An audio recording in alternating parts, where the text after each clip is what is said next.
नमस्तु नमस्तु नमस्तु। मंगलम भगवान वीरो मंगलम गोपमाणि मंगलम कुंद कुंदात्यो जैन धर्मास्तु मंगलम। सर्वमंगल मांगल्यम सर्वकल्याण कारकम शरणं सर्वधर्माणां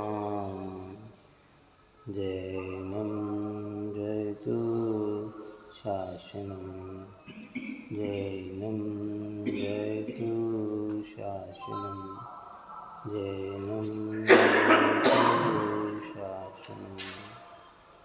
नमो समय साराय स्वानुभूतिया सकास्ते चित्सभावाय भावाय सर्वभावान्तरचिदे सर्वभावान्तरचिदे सर्वभावान्तर।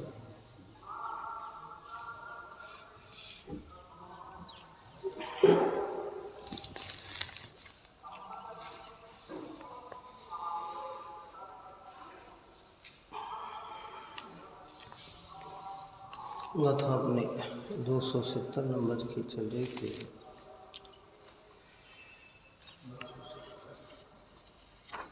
इसमें ये बात करी थी अपन ना, इन आदि अद्य शान विद विध वर्तते नहीं जिन्हीं को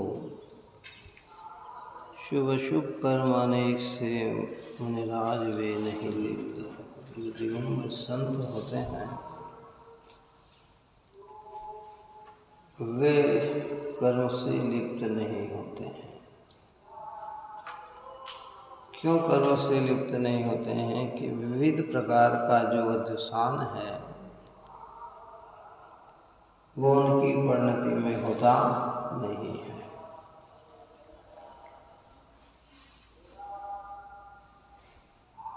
अनेक प्रकार के अध्यसान की चर्चा जो ऊपर हमने की है कि मैं अन्य को मारता हूँ, अन्य मुझे मारते हैं, मैं अन्य को बचाता हूँ, अन्य मुझे बचाते हैं, मैं अन्य को सुखी करता हूँ, अन्य मुझे सुखी करता है, मैं अन्य को दुखी करता हूँ, अन्य मुझे दुखी करते हैं। ऐसा अध्यसान उनकी परिणति में न होने से उन्हें कर्म का बंधन नहीं होता।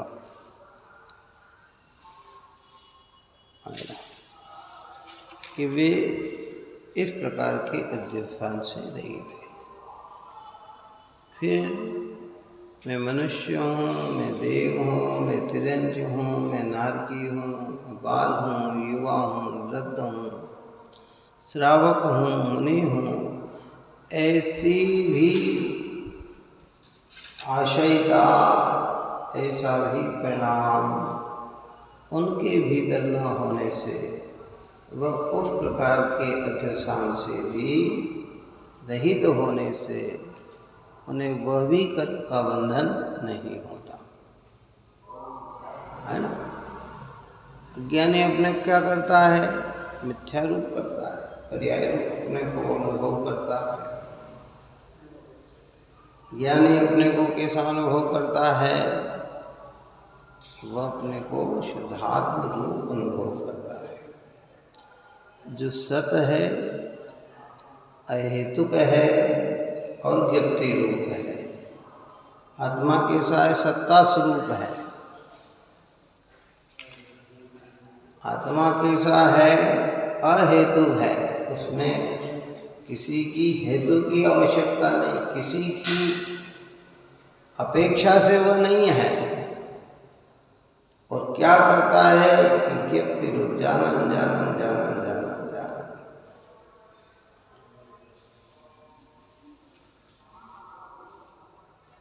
ये दो भावों की चर्चा अपन ने कल की थी।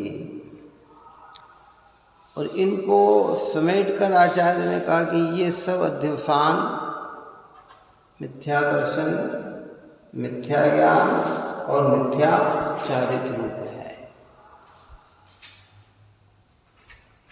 और यही बंध के कारण है। मिथ्या दर्शन से जीवन में और कोई पाप हो या ना हो, मिथ्या दर्शन है तो बंध तो पूरा का पूरा है। क्या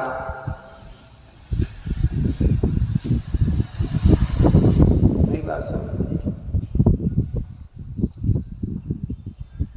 संयोग में पाप हो या ना हो, लेकिन अगर मिथ्यात्व का परिणाम है, मिथ्यात्व को क्या लिया? 3 बातों में लिया है मिथ्यात्व को। सपर एकत्व युक्त परिणाम में मिथ्यात्व का परिणाम, जिसको यहाँ ऊपर में कहा था कि भाई ये जीव अपने को कैसा मानता है, कैसा समझता है। गजब की बात है। आचार्य भगवंत हमें वो चीज़ समझाना चाहते हैं जो अनादि से हम समझ नहीं पाए हैं कि ये जीव मिथ्या दर्शन के कारण अपने को स और पर से एकत्व रूप अनुभव करता है। उस सपर के एकत्व रूप अनुभव करने से पर की क्रिया का कर्ता बनता है। क्या बनता है? जो इसके अध्यवसान के अनुसार जगत में कार्य नहीं होते हैं, फिर भी ये उन कार्य का क्या बनता है? कर्ता बनता है। मारता हूँ, बचाता हूँ, सुखी करता हूँ, दुखी करता हूँ, अन्य मुझे मारता है, अन्य मुझे बचाता है, अन्य मुझे सुखी करता है, अन्य मुझे दुखी करता है। फिर पर्याय रूप अपने को 4 गति 84 लाख रूप अनुभव करता है। जिस पर्याय में जाता है वैसे ही पर्याय को अपना मानता है। अपने एक ज्ञायक भाव में हम न करके एक चैतन्य में पूरा विश्वास न जमा कर क्षण क्षण बदलने वाली पर्याय को अपने रूप अनुभव करता है, कि इसका नाम ही अध्यवसान है और यही बंध का हेतु है। और तीसरे नंबर पर क्या कहा, जिसकी चर्चा अपन करेंगे कि भाई जो पुद्गल है, धर्म है, अधर्म है, आकाश है, काल है और अनंत जीव है, जो मेरी चैतन्य सत्ता से भिन्न है, अलग है, उनकी सत्ता और मेरी सत्ता में एक के पना नहीं है। अगर एक के पना हो तो क्या हो? आपकी और मेरी सत्ता एक हो, दोनों की सत्ता, तो क्या होगा? आपका मरण हो तो मेरा भी मरण हो, आपको सुख हो तो मुझे भी सुख हो, आपको दुख हो तो मुझे भी दुख हो, आपके जो भाव आए वैसे भाव मुझे भी आए, लेकिन आते नहीं है, होते नहीं है। इसका मतलब क्या है? सत्ता क्या है? अलग अलग है। पुद्गल और जीव में तो विजातीपना है। किसमें? जीव और पुद्गल में, जीव और धर्म में, जीव और अधर्म में, जीव और काल में, जीव और आकाश द्रव्य में तो विजातीपना है। जाति ही दूसरी है। कैसी है? अलग अलग जाति के हैं। वो जड़ जाति के हैं, हम चेतन जाति के हैं। लेकिन अनंत आत्मा जो सजाती है, जो चेतनपना रूप रखती है, जैसे मेरे आत्मा का स्वभाव चैतन्य है, जैसे आपके आत्मा का भी स्वभाव क्या है? चैतन्य है। वो सजाती होने पर भी सत्ता दोनों की क्या है? अलग अलग है। और वो अलग अलग होने पर हमें एक भासती है, इसी का नाम अध्यवसान है। ये मिथ्या अध्यवसान है। पुद्गल धर्म धर्म आकाश काल तो स्थूलपने से आत्मा से भिन्न है, लेकिन अनंत जीव राशि भी जो है ना, वो भी हमारी सत्ता में नहीं है। इसलिए प्रत्येक जीव आत्मा कैसी है कि यहाँ कहते हैं कि प्रत्येक जीव आत्मा सतस्वरूप है, अहेतुक है और ज्ञप्ति रूप है। जानन जानन जानन जानन जानन। अब इसको भूल करिए तो भी इन भाव रूप अपने को अनुभव करता है, कभी अपने को नर पशु मनुष्य देव रूप अपने को अनुभव करता है, कभी अपने को पुद्गल धर्माधिक रूप अनुभव करता है, तो कहते कर्म का बंध होता है। और मुनिराज इस रूप अनुभव नहीं करते हैं, इसलिए उन्हें किसी भी प्रकार का कर्म का बंधन नहीं है। सम्यक दृष्टि को राग होता है परद्रव्य के प्रति, और मुनिराज को तो परद्रव्य के प्रति राग भी नहीं है इतना। परद्रव्य का मतलब धन रुपया पैसे आदि के प्रति सम्यक दृष्टि को तो क्या हो सकता है, कि राग हो सकता है, लेकिन तीन कषाय के अभाव में जाकर तो राग भी नहीं है। उनके लिए कंचन कांच बराबर, जिनके चाहे कांच का टुकड़ा हो चाहे हीरा हो, उनकी भाव में तो दोनों ही पुद्गल एक के प्रति ना अच्छी जगह रखने का भाव हो, है ना। हमारे सामने हीरा हो तो उसको संभाल कर रखने का भाव आएगा है, लेकिन उनको तो वो भी परिणाम नहीं है। इतने ऊंचे उत्कृष्ट परिणाम में पहुंच गए मुनिराज, है ना। मारने का भाव तो उनकी परिणति में होता ही नहीं है क्या। इसलिए ऐसी निर्मलता को जिनने धारण किया है, वे मुनिराज को कर्म बंधन नहीं होता, है ना।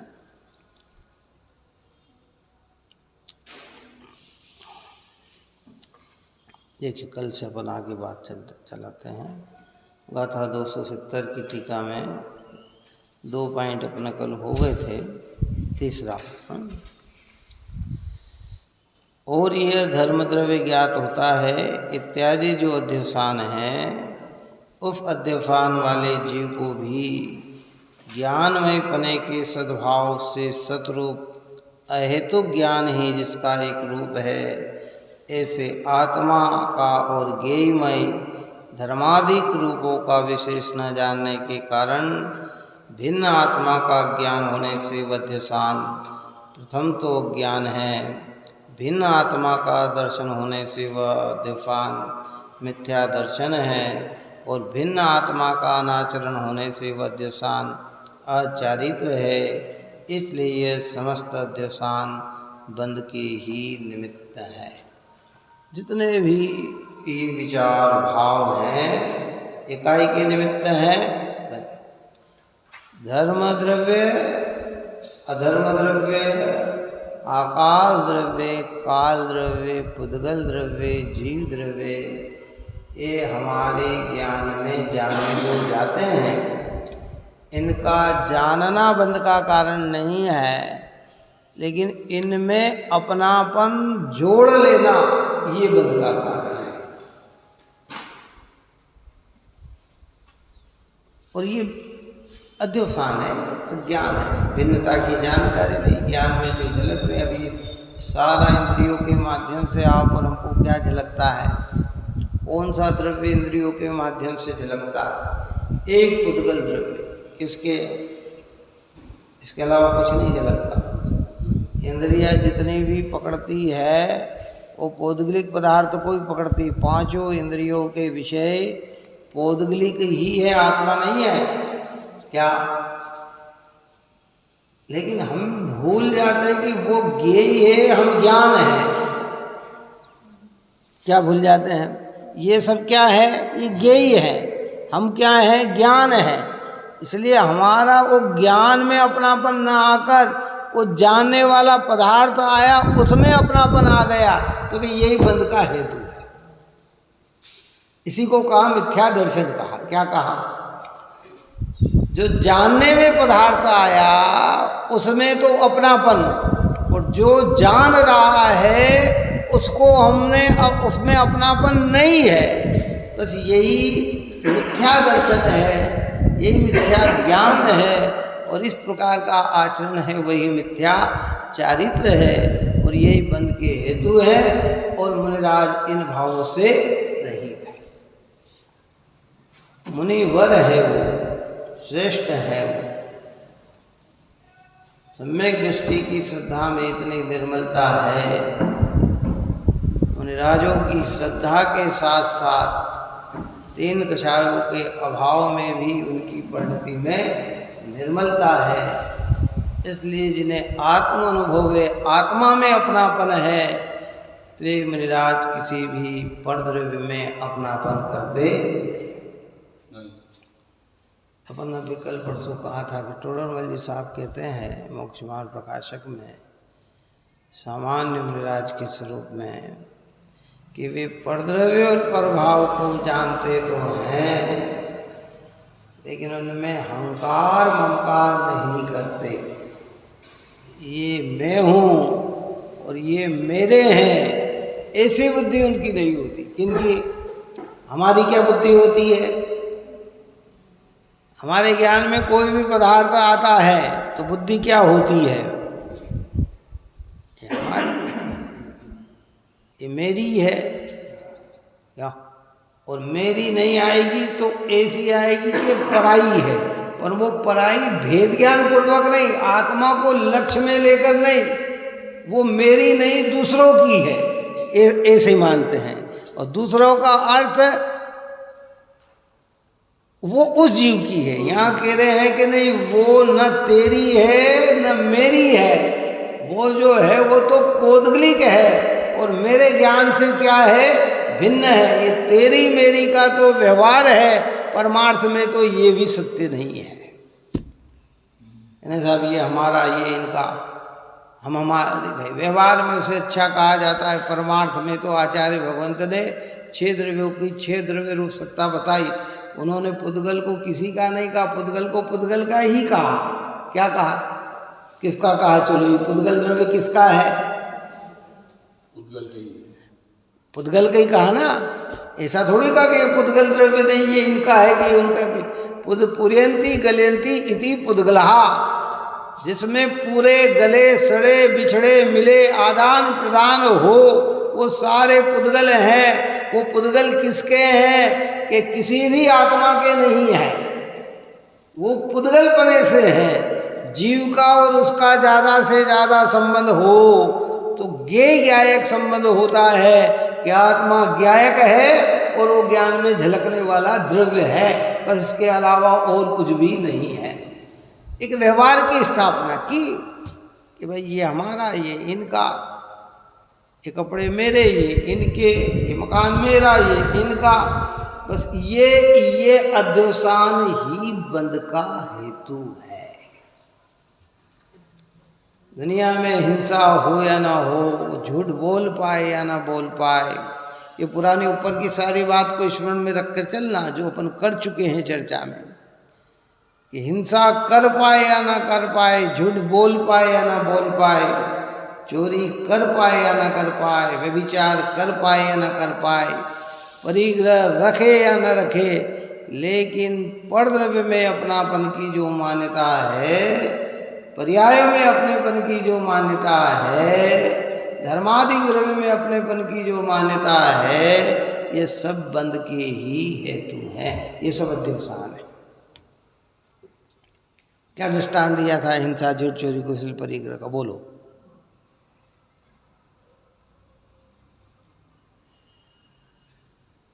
मिथ्यात्व ही बंध का हेतु है, अध्यवसान ही बंध का हेतु है। हिंसा, झूठ, चोरी, कुशल, परिग्रह का परिणाम बुद्धिपूर्वक आत्म अनुभव से रहित द्रव्यलिंगी मुनिराज में भी नहीं होता। वो किसी की हिंसा का भाव नहीं, झूठ का भाव नहीं, चोरी का भाव नहीं, कुशील का भाव नहीं, परिग्रह का भाव नहीं। लेकिन अपने ज्ञायक में अपनापन नहीं है, अपने रूप अनुभव अपने को नहीं करते हैं। दूसरा क्रियात्मक देखा जाए, वहाँ तो क्रियात्मक भी नहीं है इनके द्रव्यलिंगी, और विकारी परिणाम संक्लेश परिणाम भी नहीं है। इतने दो प्रवृत्ति नहीं है उनके अंदर। कौन सी? जितने भी द्रव्यलिंगी मुनिराज होते हैं जो आगम में कहा, उनकी क्रियात्मक प्रवृत्ति हिंसा, झूठ, चोरी, कुशील, परिग्रह की नहीं होती क्या? और परिणाम भी संक्लेश नहीं होते, किसी जीव को मारने का भाव भी नहीं आता। फिर भी आत्मा में आत्मापन्न होने से, अपनापन्न होने से, एक ज्ञायक रूप अपने को अनुभव न करने से वहाँ भी बंधन अनंत संसार का बनता है। यदि बनता शुभ है, पाप रूप नहीं बनता है। लेकिन अनंत संसार में जब अनंत संसार कहा तो पुण्य की प्रकृतियाँ कितनी बंधेगी, पुण्य की गतियाँ कितनी बंधेगी? भाई 5-10 भव ही तो अच्छे निकाल सकता है ना। अनंत संसार का मतलब क्या है? आप और हम कहते हैं कि भाई अच्छे कर्म करो अच्छी गति मिलेगी, अच्छे कर्म करो अच्छी गति मिलेगी, अच्छे कर्म करो अच्छी गति मिलेगी। तो हम हर कर्म में, हर पर्याय में अच्छे कर्म कर रहे हैं, पुण्य के कार्य कर रहे हैं, तो सलंग सलंग सलंग मिले भी तो कितनी गति अच्छी मिल सकती है हमारी? चलो बताओ, हैं? 5 भव अच्छे जा सकते हैं, 10 भव अच्छे जा सकते हैं। जब अनंत संसार है तो फिर क्या? और 10 पर्याय में रहने की उत्कृष्ट स्थिति तो 2 सागर है, और अनंत संसार के 2 सागर तो छोटा सा जल बिंदु है। बात ही समझ में नहीं आई। तो इसलिए वहाँ संक्लेश परिणाम भी नहीं और क्रिया में भी हिंसादिक नहीं है। लेकिन फिर भी मिथ्यात्व का परिणाम होने से आचार्य कहते हैं कि उसे बंधन होता है। और एकेंद्रीय पर्याय के अंदर, वृक्ष की पर्याय के अंदर हिंसा आदि की क्रिया नहीं है। इसकी करता है एकेंद्रीय पर्याय किसी की हिंसा करता है? क्यों? संक्लेश परिणाम है, दुख के परिणाम है, क्लेशित परिणाम है। वहां भी पर्याय में अपनापन होने से उसे भी अनंत बंध बनता है। और एक आत्मा में अपनापन हो जाने से, एक ज्ञायक में अपनापन हो जाने से, अनुभव में आ जाने से, यद्यपि अभी पाप की प्रवृत्ति पूरी तरह से छूट पाई नहीं है, पूरी तरह से शुद्धोपयोग आत्मा में निर्मलता दशा प्रकट हुई नहीं है, फिर भी मिथ्यात्व का अध्यवसान परिणाम से निकल जाता है। और मुनिराज की दशा में इतना उत्कृष्ट होता है कि मिथ्या अध्यवसान भी निकल जाता है और पाप के परिणाम भी निकल जाते हैं। इसलिए उन्हें उस क्वालिटी के कर्म का बंधन नहीं होता। तो यहाँ कहते हैं मुनिराज को बंधन नहीं होता। अध्यवसान न अन्य होने से मुनिराज को कर्म का बंधन नहीं है। चौथे गुणस्थान से 5वें गुणस्थान की भूमिका में विशुद्धता की वृद्धि है। पंचम गुणस्थान से 6ठे गुणस्थान में परिणामों में विशुद्धता की वृद्धि है। लेकिन दृष्टि का विषय चौथे गुणस्थान में भी एक आत्मा, पंचम गुणस्थान में भी एक आत्मा, 6ठे गुणस्थान में भी एक आत्मा और ऊपर के गुणस्थानों में भी एक आत्मा। परिणामों में तो अंतर हो सकते हैं चौथे, 5वें, 6ठे गुणस्थान वालों के, लेकिन दृष्टि के विषय में क्या, एक ज्ञायक में अपनापन, एक ज्ञान स्वभाव में ही अपनापन है, तो वो मिथ्या दिवसान से रहित होते हैं। पांचवें गुण स्थान में और होती तो उतने बंधन से रहित होते हैं। छठे गुण स्थान में तीन कषाय के अभाव के बंधन से रहित होते हैं। इसकी चर्चा कुछ कल भी अपन ने की थी, है ना। देखिए अब क्या कहते हैं आगे। मात्र जिनके अध्यवसान विद्यमान नहीं है वे ही कोई विरल मुनि कुंजर मुनिवर सतरूप अहेतु ज्ञप्ति ही जिसकी एक क्रिया है, सतरूप अहेतु ज्ञायक ही जिसका एक भाव है, और सतरूप अहेतु ज्ञान ही जिसका एक रूप है। ऐसे भिन्न आत्मा को सर्व अन्य द्रव्य भावों से भिन्न आत्मा को जानते हुए सम्यक प्रकार से देखते हैं, श्रद्धा करते हैं हुए और अनुचरण करते हुए, आचरण कहो अनुचरण को, इसमें अनुचरण लिखा, अनुचरण करते हुए स्वच्छ और स्वच्छंदतया उदयमान स्वाधीनतया प्रकाशमान ऐसी अमंद अंतर ज्योति को अज्ञान आदि रूपता का अत्यंत अभाव होने से, अर्थात अंतरंग में प्रकाशित होती हुई ज्ञान ज्योति किंचित मात्र भी अज्ञान रूप मिथ्या दर्शन रूप अचारित रूप नहीं होती, इसलिए शुभ या अशुभ कर्म से वास्तव में लिप्त नहीं होती। ये अद्भुत महिमा वे परम दिगंबर मुनिराज भगवंतों की है, जो ढाई द्वीप के अंदर आज भी अनेक विराजमान है। फिर से सुनो ध्यान से ना, बहुत गंभीर बात है। क्यों बंधन नहीं होता उन मुनिराज को, हमें क्यों बंधन होता है, इस सारी चर्चा इसमें ली है। क्या कहा, मात्र जिनके अध्यवसान विद्यमान नहीं है। कौन से अध्यवसान, जो ऊपर में तीन अध्यवसानों की चर्चा की, मैं मारता हूँ, बचाता हूँ, सुखी करता हूँ, दुखी करता हूँ, अन्य मुझे करते हैं, मुझे मारते, बचाते, सुखी करते, दुखी करते, एक ये अध्यवसान। दूसरा पर्याय रूप अध्यवसान, जो 84 लाख योनियों रूप है, 4 गति रूप है, और उस एक एक गति की हर अवस्था रूप है, वो अध्यवसान उनके नहीं है। तीसरा, मैं धर्म हूँ, मैं अधर्म हूँ, मैं आकाश हूँ, मैं काल हूँ, मैं पुद्गल हूँ, ये अन्य जीव रूप हूँ, ऐसी भी उनकी आस्था नहीं। उनकी आस्था तो एक मैं चैतन्य हूँ, ऐसी आस्था होने से तब ये अध्यवसान नहीं तो कर्म का बंध नहीं। क्या कहते हैं कि अध्यवसान विद्यमान नहीं, वे ही कोई विरल मुनि कुंजर मुनिवर श्रेष्ठ धन्य है वे मुनिराज, जिन्होंने इन मिथ्यात्वादी भावों को नष्ट कर दिया। सम्यक दृष्टि की महिमा तो है ही, पर सम्यक दृष्टि से भी ज्यादा महिमा सम्यक दृष्टि मुनिराज भगवंतों की होती है। किसकी होती? शब्दों को ध्यान से देखना हो जो मैं कह रहा हूँ। सम्यक दृष्टि की महिमा तो है ही, पर सम्यक दृष्टि से भी ज्यादा महिमा सम्यक दृष्टि मुनिराजों की है।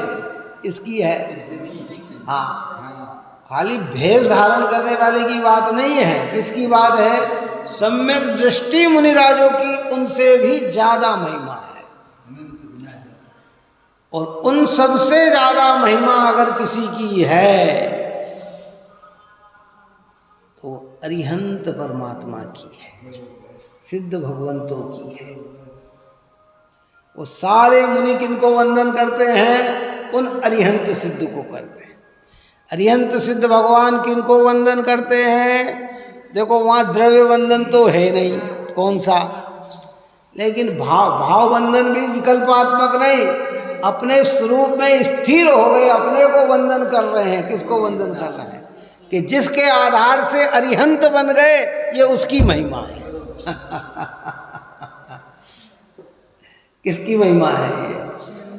अरे क्या गजब की बात कहते हैं आचार्य। धन्य है वे सम्यक दृष्टि, धन्य है वे मुनिराज, और धन्य है परमात्मा है वितराग सर्वज्ञ रिहंत देव सिद्ध परमात्मा। पूरे जीवन भी आप और हम महिमा गाएं तो भी उनके गुणगान करने में हम समर्थवान नहीं हैं है? गणधर इंद्र कर सके तुम विनती भगवान है कि आपकी विनती, आपके गुणगान, आपकी स्तुति, आपकी भक्ति गणधर इंद्र भी नहीं कर सकता है, तो मैं क्या आपके गुणगान की भक्ति कर सकता हूँ। फिर भी अल्पता में कुछ भाव व्यक्त करते हैं बस है। तुम गुणगण मणि गणपति, गणत न पावही पार, दोल सल्पमति कीम कहूँ, नमो त्रियोग समान है कि मैं तो अपने त्रियोग को एकाग्र करके मन में आपकी स्वरूप को समझकर आपके प्रति उत्साह लाकर वचन में जय जयकार करते हुए काया से आपको अष्टांग सष्टांग नमस्कार करते हुए प्रवचन कर सकता हूँ, क्योंकि आपके गुणों को गिनने में तो गणधर भी समर्थवान नहीं है, तो मेरी सामर्थ्यता कहाँ है। तुम गुण गण मणि गणपति, गणत न पावही पार, गणधर भी पार नहीं पा सकते।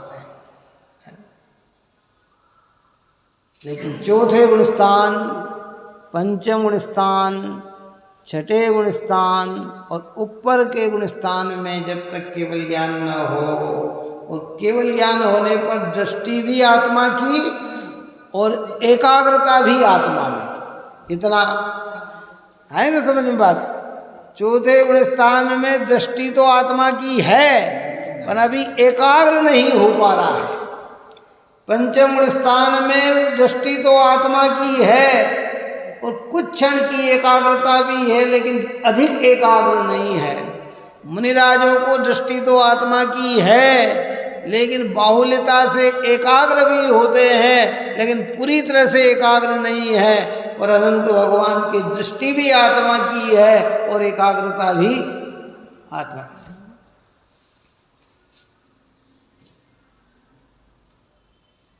स्वाभाविक परिणति में अलीन कैसे हो गए भगवान? अपने स्वभाव की परिणति में अलीन हो गए, लीन हो गए। अब उनमें कभी भी वे बाहर नहीं आ सकते।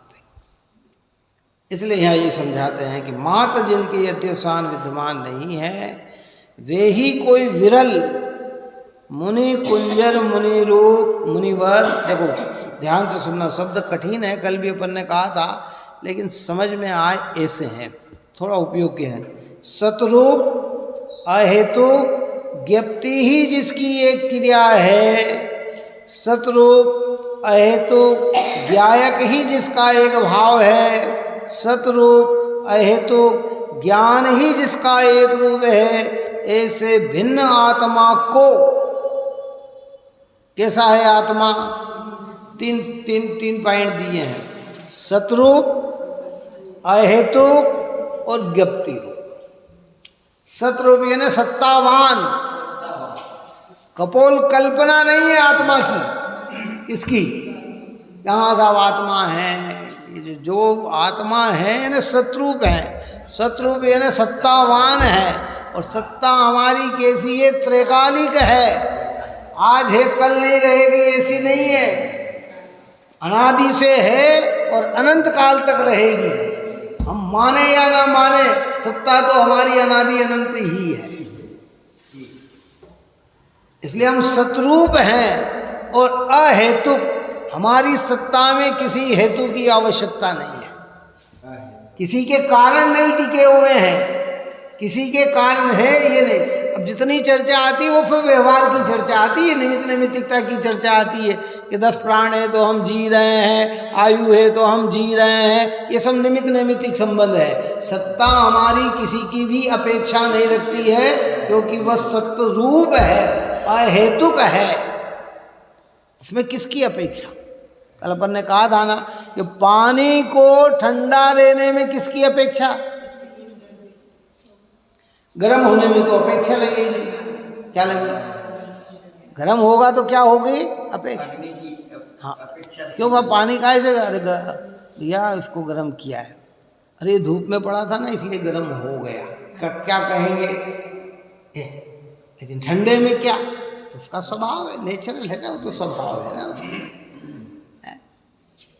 आत्मा हेतु सत्ता किसने बनाई, कब की है कि इसमें कोई हेतु नहीं, कोई हेतु नहीं इसके अंदर। ये मनुष्य में उत्पन्न हुआ, इसमें तो हेतु आता है, इसके अंदर तो सापेक्ष कथन किया जाता है कि माता पिता ने हमें उत्पन्न किया, किसने किया। अभी व्यवहारिक चर्चा में कहेंगे तो कि भाई तुम किसके पुत्र हो, किनकी पुत्री हो, तो पिता का नाम माता का नाम देंगे ना। हमें किसने उत्पन्न किया कि माँ ने। लेकिन वास्तविकता में स्वभाव की अपेक्षा से देखा जाए तो आत्मा को किसने उत्पन्न किया कि किसी ने ही नहीं किया, वह तो अहेतुक है।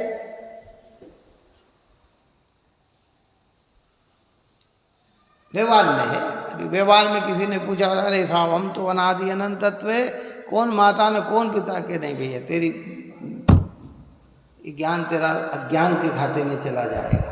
लेकिन जब धर्म की दृष्टि से बात करेंगे ना जिनवाणी पढ़कर, तो वहाँ सम्यक हो जाएगा कि हाँ वास्तविकता में मैं तो अहेतुक चीज हूँ, है ना। इसको कहने से अन्य मत का भी निषेध कर दिया। अन्य मत में आत्मा की सत्ता को भगवान ने बनाया, उसका हेतु कौन कि ये परमात्मा का अंश है, परमात्मा ने भेजा है, तो उसकी स्वतंत्र सत्ता नहीं रही। आए ना समझ में? यहाँ कह रहे कि नहीं ये अहेतुक, किसकी भी इसमें हेतु की जरूरत नहीं है।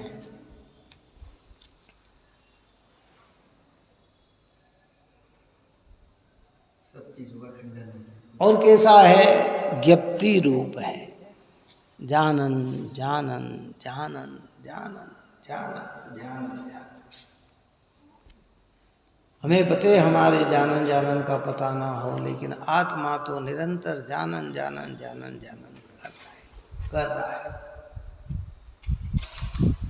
इसलिए उसमें पहले मैंने कहा था कि लघु जैन सिद्धांत प्रवेशिका के अंदर जब 7 तत्वों की चर्चा की गई तो उसमें कहा आत्मा किसे कहते हैं, तो ज्ञान स्वाभाविक जीव तत्व को आत्मा कहते हैं। वो आत्मा कैसा है, तो कहा वहाँ कहा कि भाई वो आत्मा कैसा है कि त्रिकाल सत्य रूप सत्ता वाला है,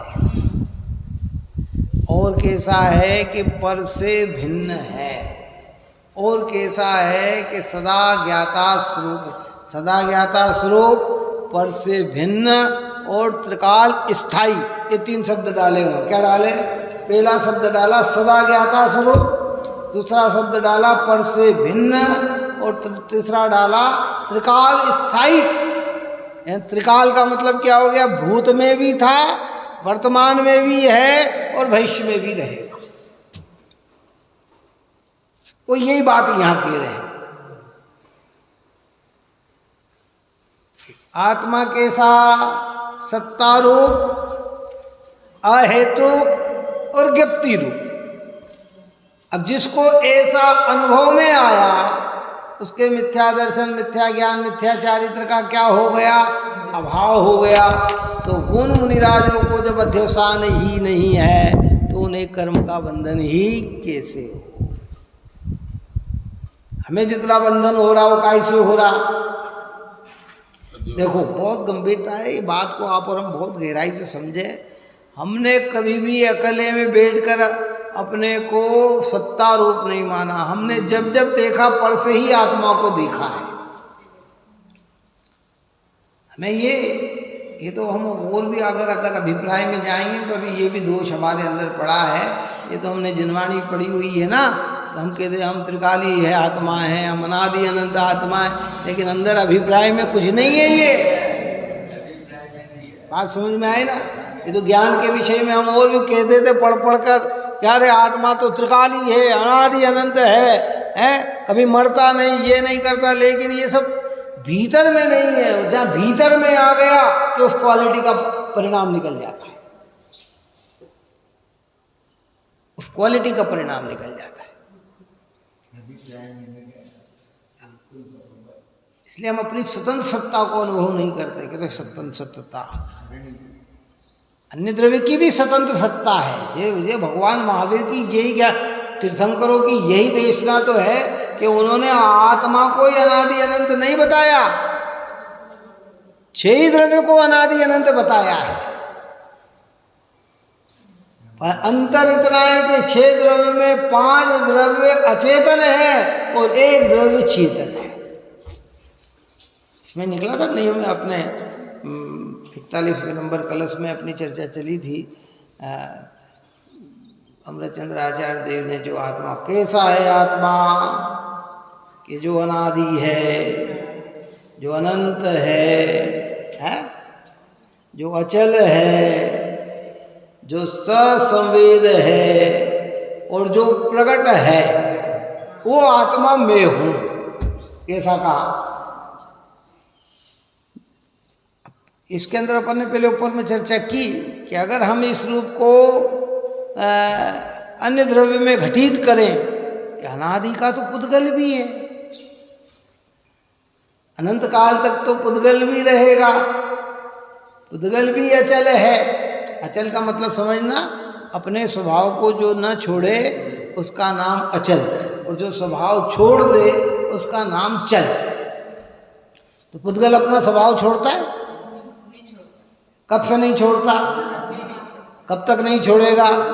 जीव भी अपना स्वभाव नहीं छोड़ता, तो जीव भी अनादि का है, अनंत है, और पुद्गल भी अनादि का अनंत, और धर्म अधर्म आकाश काल भी अनादि के अनंत है। कितने? वो भी अनादि अनंत है। तो फिर वो भी अनादि है, हम भी अनादि है, वो भी अनंत है, हम भी अनंत है, वो भी अचल है, हम भी अचल है। तो अंतर क्या है जीव और अजीव में? वो भी प्रकट है, हम भी प्रकट है। कि अंतर क्या है कि खाली एक ही अंतर है कि हम में ससंवेद है और उनके अंदर ससंवेद बना नहीं है। पुद्गल पुद्गल को नहीं अनुभव जानता कि मैं पुद्गल हूं, और जीव जीव को जानता है कि मैं जीव हूं। बस इसी अंतर से उनकी जाति अलग और हमारी जाति अलग। ये युगल जी ने लिखा ना, जड़ चेतन 6 द्रव्य विश्व में न्यारे न्यारे रहते हैं, पुद्गल धर्म धर्म काल आकाश इन्हें जड़ कहते हैं। चेतन ज्ञान विशिष्ट वस्तु है, जड़ में ज्ञान नहीं होता, आदि रहित है अंत रहित है जड़ चेतन की यह सत्ता, यही विश्व में रहेंगे रहना इनका काम भी।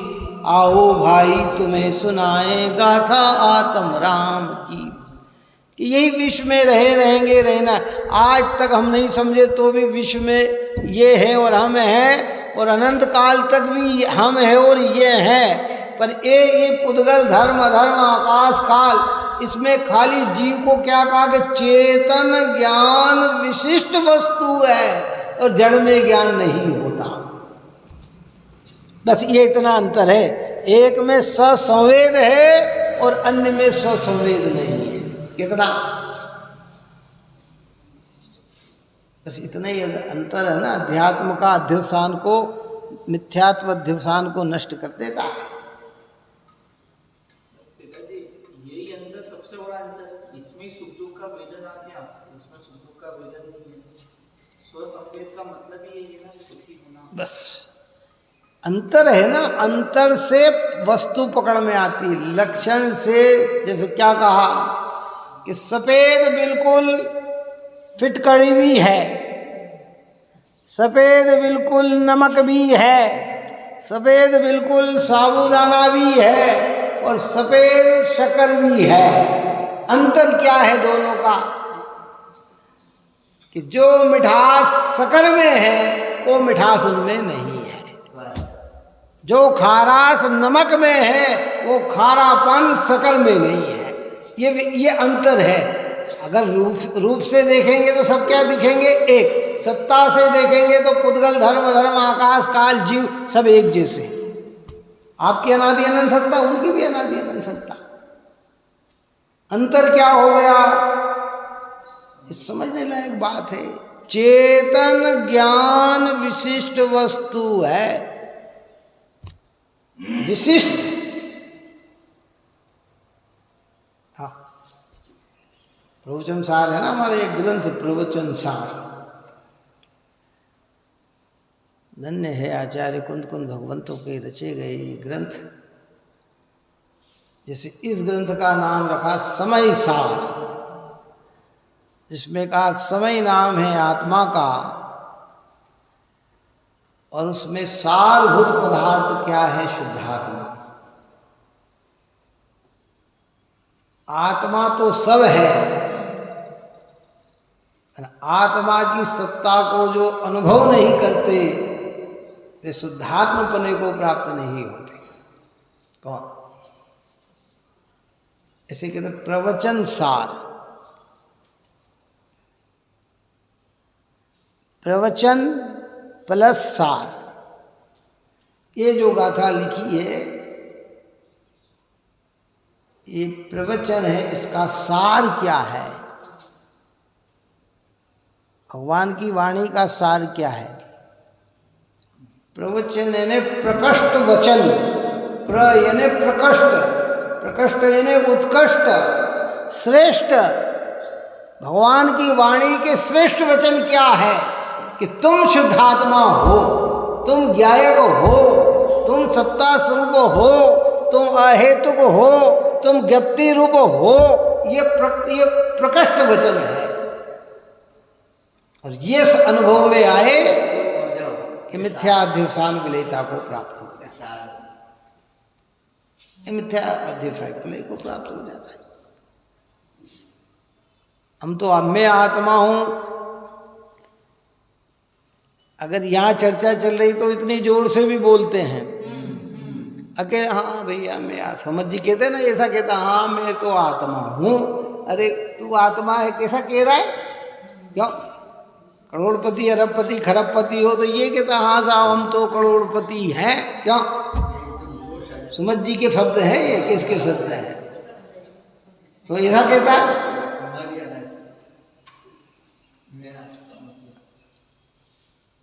ऐसा नहीं कहता कि हाँ साहब क्या करें, आप कह रहे तो हम मान लेते हैं कि हम जीव हैं, जनवाणी में लिखा इसलिए मान लेते हैं कि ये ऐसा है। प्रारंभिक भूमिका तो ऐसी है, लेकिन सुनते सुनते भी अंदर से अगर जोश न आए तो फिर अपनी व्यवस्था अबंध रूप नहीं होकर बंद रूप ही है। प्रारंभिकता में तो आएगी, प्रारंभिकता में तो ऐसे ही कहा जाएगा। अब कोई नई बात पहली बार बैठा हो सभा के अंदर, 5-50 जने सुनकर प्रसन्न हो रहे हैं, वो भी बैठा है, फिर उससे पूछो क्यों साहब? अरे बड़ा मजा आया। वो क्या कह रहा? बड़ा मजा आया। पर मजा काहे का आया उससे पूछे तो पता नहीं। आप कह रहे हो कि मजा आया तो मैंने भी कह दिया कि मजा आया। बात आया ना समझ? लेकिन धीरे धीरे जब उसकी चीज उसके अनुभव में आने लग जाती है तो भीतर से मजा आने लग जाता है। अब पूछो कि किसका मजा आया तो कहते ज्ञायक का मजा आया। मुझे मेरी सत्ता का भान हो गया, मुझमें निर्भयता आ गई, इसका मजा आया। कह देते हैं प्रारंभिकता ऐसी होगी। आप वो प्रारंभिकता से ऐसा कह दो अरे सब ऐसा मजा आया कि नहीं भाई। और कोई बिरल जी वैसे भी हो जाते हैं कि एक उपदेश में ही मजा आ जाए तो आ भी जाता है, ये भी बात नहीं है। सिंह की पर्याय में कितने उपदेश सुनने को मिले। भगवान महावीर के जीव को बोलो कितनी बार स्वाध्याय सुनी उन्होंने, एक उपदेश सुना ना और अपनी चीज पकड़ ली ना। उसमें तो लिखा उन्होंने कि श्रोता एक और वक्ता दो थे। कितना? और श्रोता एक और वक्ता दो थे और कार्य की सिद्धि हो गई है। और हमारे कितने ही वक्ता मिल जाए तो भी हम नहीं कर पाते हैं। तो कहते भैया समझो बात अनेक सोच। और वहाँ भी विकल्प आया ना, दोनों को विकल्प आया, दोनों मुनिराजों को विकल्प आया। कह रहे भावी काल का तीर्थंकर बनने वाला किस पर्याय में उलझा हुआ है। इसके अच्छा वो आए थे किस उद्देश्य से? विदेश क्षेत्र में जब प्रश्न आया ना, उन्हें ऐसा पूछा गया तो उन्हें कहा गया कि भरत क्षेत्र में आने वाले 24वें तीर्थंकर का जीव कहाँ है, तो वहाँ प्रश्न आया कि अभी फलाने जंगल के अंदर सिंह रूप में है। उन्हें ये थोड़ी कहा कि वो भी मांस भक्षण कर रहे हैं, क्यों? तो वो तो देखने आए कि वो भावी काल का बनने वाला परमात्मा कैसा है, और जब उसकी वो दशा देखी तो कह रहे ये कैसे कार्य में लगा। आने वाले समय का परमात्मा आज का कितने पाप में लगा हुआ है। तो दोनों को हृदय से करुणा उत्पन्न हो गई मुनिराज को, क्योंकि ये अभी आपको और हमको कहते ना कोई पाप करने वाला कि ये भविष्य में परमात्मा बनेगा, तो हम कहे ये मूर्ख हो गया, इसका दिमाग कीलिया हो गया, पागल हो गया, ये इतना पाप कर रहा है और यहाँ कह रहे हैं कि ये भगवान ये बनेगा। लेकिन भगवान की वाणी क्या होती है? सत्य होती है। तो मुनिराजों को शंका नहीं आई कि ये पाप करने वाला क्या भगवान बनेगा, है? उनको तो लाग इसका भगवान है ना, निश्चित रूप से बनेगा। आज पर्याय में दोष है तो क्या हुआ, है? तो उस जीव को उन्होंने संबोधन दिया कि हे जीवराज, तुम क्या कर रहे हो? देह रूपी देवालय में देह से भिन्न भगवान आत्मा विराजमान है। इस भगवान आत्मा का अनादर करके तो तुमने 4 गति 84 लाख योनियों में अनंत दुख पाए हैं। त्रिपट नारायण की पर्याय में तुमने क्या सुख की भोगने की कमी रखी है? क्या तुम्हारे पास कमी थी, है? फिर भी तुम्हारे जीवन में शांति ना मिली। इसलिए इस आत्मा को देखो और उनके उपदेश को सुनकर अंतर्मुख दृष्टि करके अपने ज्ञायक की प्रतीति में आया तो वो जीव सम्यक्ति हो गए और 10वें भाव में भगवान महावीर होकर हमारे सामने आज इस पंचम काल की शोभा बढ़ा रहे हैं, आनंद दे रहे हैं, भव्य जीवों को मोक्ष मार्ग प्रशस्त कर रहे हैं, सबको आगे बढ़ रहे हैं इसी मार्ग पे। इसलिए गुरुदेव श्री कहते थे कि पर्याय से नहीं देखना, देखना किसी को देखना हो तो द्रव्य से देखो। आज का पापी कल का भगवान हो सकता है, क्या हो सकता है? अपने को देखना हो तो पर्याय से देख लेना कि तेरे परिणाम में खोटास है तो उसको दूर करने का प्रयत्न करना है। क्या पता कल कोई जीव कहाँ से कहाँ तक बढ़ जाए, उसके पुरुषार्थ पर निर्भर है ना ये। तो 3 पॉइंट कहे, सत्ता स्वरूप, अहेतुक और ज्ञप्ति रूप, जानन ये दशा है। यानी कि धर्मात्मा जो धन्य है वे समदृष्टि से लेकर मुनिराज पर्यंत कि जो इन भावों में रत रहने से उन्हें अध्यवसान नहीं होने से उन्हें शुभ शुभ कर्म का बंधन नहीं होता। दृष्टि अपेक्षा शुभ शुभ का बंधन सम्यक दृष्टि के भी नहीं होता। दृष्टि की अपेक्षा हो, जो कहा ना सम्यक दृष्टि निर्बंध है वो दृष्टि की अपेक्षा है ना। परिणति में जितना शुभ शुभ भाव है वो तो बंधन रूप है ही, लेकिन वो बंधन अनंत काल का बंधन ना होने से उसको भी वहाँ निर्बंध कहा गया है, जिसको हम निर्जराधिकार में भी चर्चा करके आए, संवर अधिकार में भी चर्चा करके आए, कर्ता कर्म अधिकार में भी चर्चा करते हुए आए, इस पर पुण्य पाप के अधिकार में भी चर्चा करते हुए आए। दृष्टि की तो इतनी पवित्र महिमा है भाई, देखो घबराना नहीं, धीरे धीरे 3 पॉइंट फिर ध्यान से समझ लो। सत्ता स्वरूप, सत स्वरूप, अहेतुक और ज्ञप्ति रूप।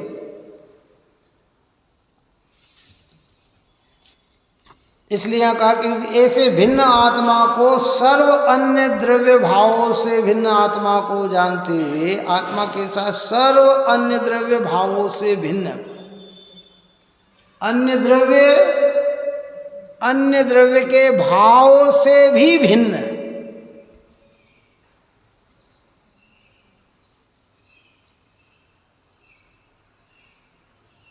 राग देश मोह के परिणाम को भी परद्रव्य कहा। किसको?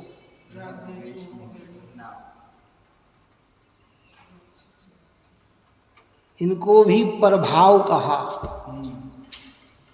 पुद्गल धर्म धर्म आकाश काल तो परद्रव्य है ही, लेकिन ये भाव भी तेरे अनादि अनंत स्वरूप में नहीं है, अनादि अनंत स्वरूप नहीं है, इसलिए भी पर है। 412वीं गाथा अपनी आएगी। फिरोज भी कहा था कि जिसमें कहा कि तू थाप निज को मोक्ष पद में, ध्यान अनुभव तू से, उसमें ही नित्य विहार कर, न विहार कर पर द्रव्य में। वहाँ पर द्रव्य की अर्थ रागादि भाव में भी तू विहार मत कर। विहार का मतलब क्या? प्रवर्तन। विहार का मतलब क्या? प्रवर्तन मत कर। महाराज जी का विहार है ना, चलने में प्रवृत्ति है उनकी। एक दृष्टि बनाओ। कैसी दृष्टि बनाओ? कि मैं चैतन्य स्वभावी हूँ और सतरूप हूँ, अहेतुक हूँ।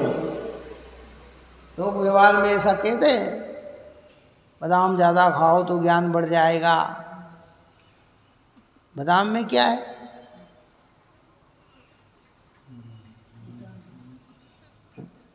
क्या है बादाम के अंदर? है कोई चेतन शक्ति है उसके अंदर? तो आपकी चेतनता को बढ़ा देगी।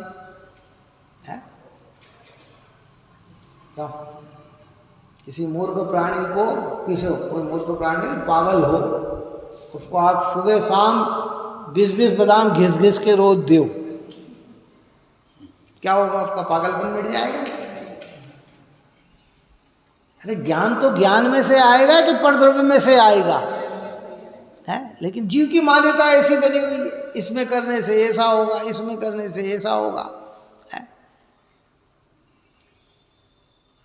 जड़ पदार्थ को खाने से, भक्षण करने से शरीर का आकार तो बढ़ सकता है, शरीर की सामर्थ्यता बढ़ सकती है, शरीर की शक्ति बढ़ सकती है, लेकिन ज्ञान नहीं बढ़ सकता है। क्या पुद्गल किसको पुष्ट करेगा? पुद्गल को कर सकता है।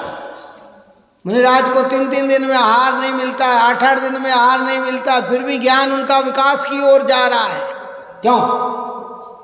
हम रात दिन खाते हैं, फिर भी ज्ञान हमारा कमजोर की ओर जा रहा है। अरे साहब, इतना याद था, सब भूलने लग गए, ये विस्मरण करने लग गए। उम्र के साथ तकाजा आ जाता है। ये जो एक क्षण में फौज पहुंच जाती थी, अब बार बार सोचने पर जाती है कि अरे कल अपन बोलते बोलते भूल गए और बाद में ख्याल में आया कल परसों। मतलब कहने का कि ये समय के साथ होता है, पर ये शक्ति हमारी खाने पीने से इसका संबंध नहीं है।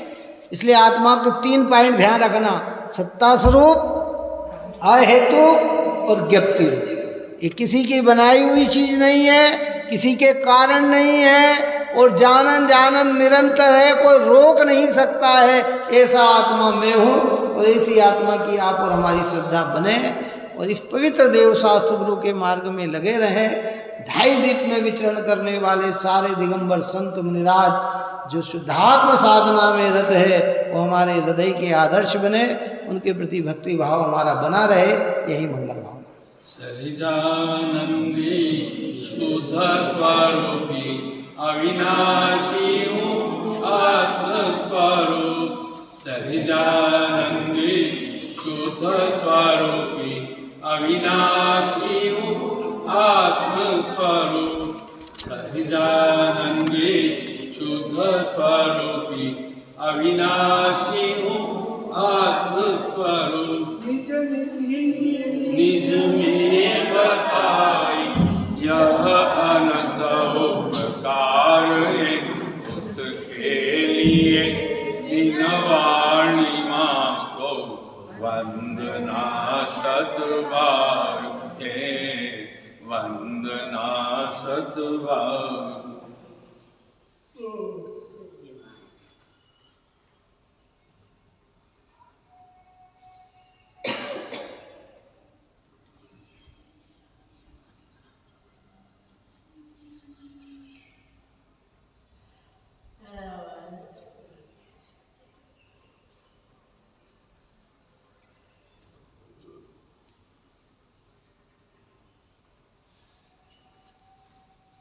जावाणी के ज्ञान से सूझे लोकालो, सोवाणी मस्तक नमो सदा देशम।